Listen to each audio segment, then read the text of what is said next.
Greetings and welcome back to Gadfly Academy. Next Thursday, October 30th at 7:30 p.m. Eastern Standard Time, we will begin our book study of Paul Kingsnorth's Against the Machine on the Unmaking of Humanity in Earnest.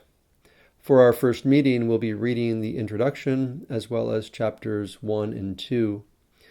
This week, I thought I'd provide a bit of context for Kingsnorth and his new book. I'll try not to reproduce what he has already provided on his website.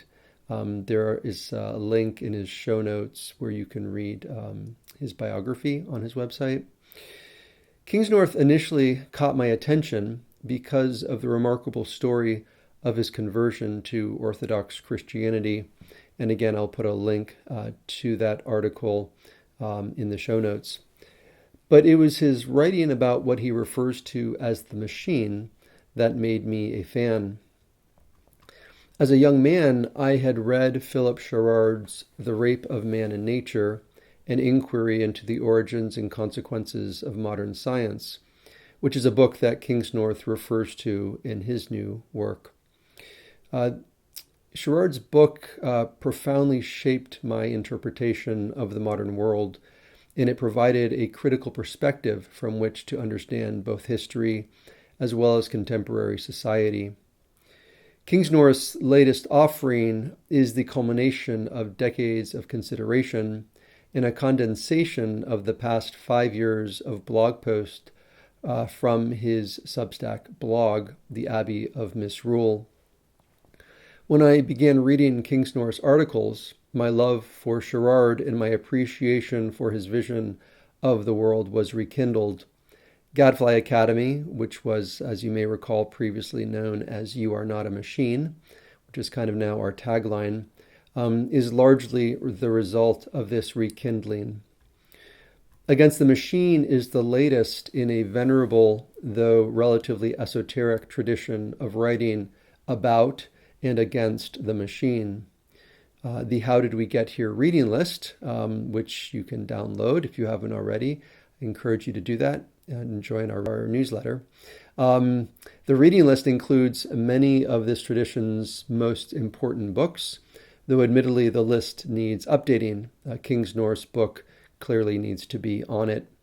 So on the list are Jacques Ellul, Louis Mumford, Ivan Illich, Neil Postman, Philip Sherrard, and Wendell Berry are some of the main contributors to this tradition.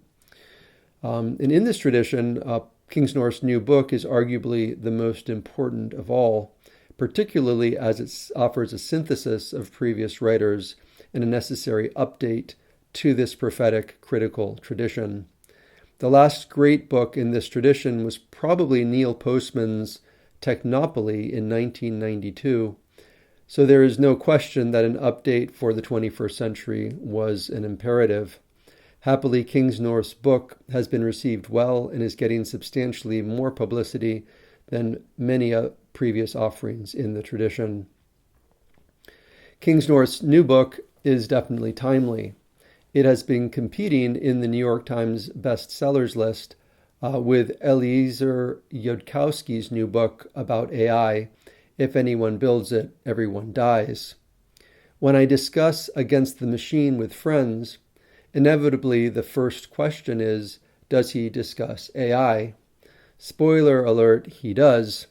Hot take, AI is actually just a red herring, although it is important. I'm not going to say it's not important, but it's a symptom rather than a cause, certainly.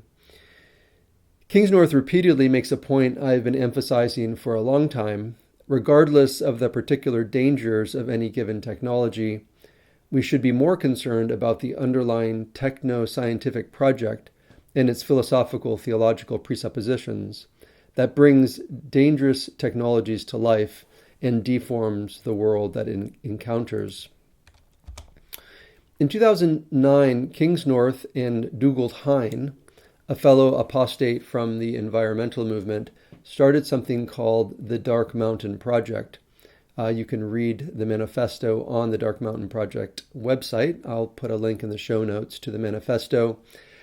which reflected their disillusionment with the environmental movement and their acceptance of the reality that there was no longer any real hope for their vision of a human-scale environmentalism.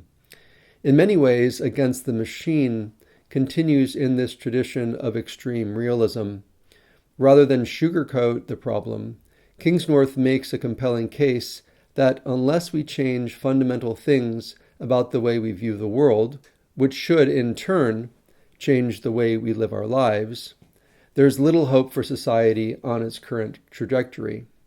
I am by nature an optimist. Unfortunately, however, I share Kingsnorth's realist view. As in all of life, the only path forward is to confront reality rather than trying to avoid it. Kingsnorth offers a vision for a path forward, but it is a quiet and countercultural one, and I believe ultimately it is the most realistic one. And here is a quote from his book, which I will end today's installment with. So this is from page 30 of Kingsnorth's Against the Machine. Quote, "This, in practical terms, is the slow, necessary, sometimes boring work to which I suspect people in our place and time are being called. To build new things out on the margins, not to exhaust our souls engaging in a daily war for or against a West, quote unquote, that is already gone, but to prepare the seedbed for what might one day, long after us, become the basis of a new culture.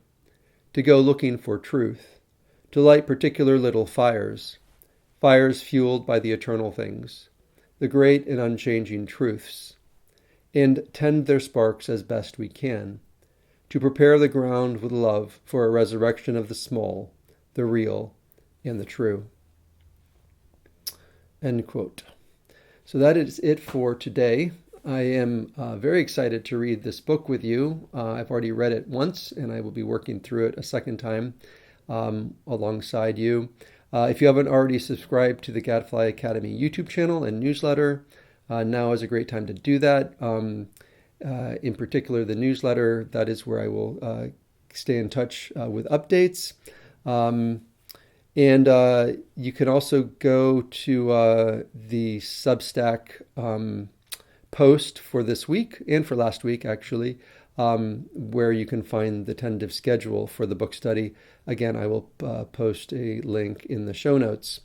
So that is it. And have a good week. And I look forward to beginning the book study with you next week. It'll be streamed live on YouTube at 7:30 most Thursdays. Again, the schedule will delineate those weeks when it's not going to be on a Thursday.